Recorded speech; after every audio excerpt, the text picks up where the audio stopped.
this video, you can customize your Android to 12, but especially the Android notifications 12. Let's start with the basics. The first step you have to take is to disable notifications from applications that you don't want to be bothered by.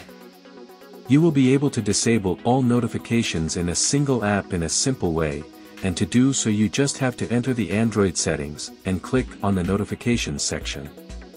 You will enter the configuration screen of all notifications.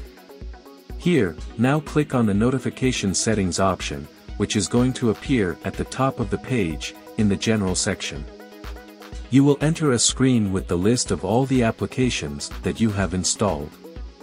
Here, all you have to do is turn off the switch to the right of the apps you want, and all notifications for that particular app will be disabled.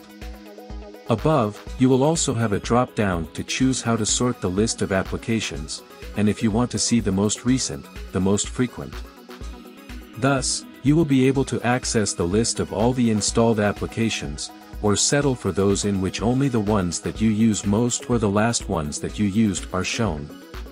But disabling all the notifications in an application is too final a measure, especially since some may have notifications that interest you.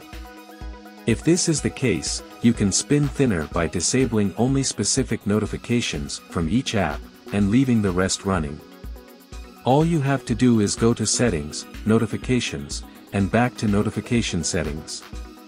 Here, in the list of apps, click on the name of one of them, and you will enter a screen where you will see a list of all the types of notifications that application shows.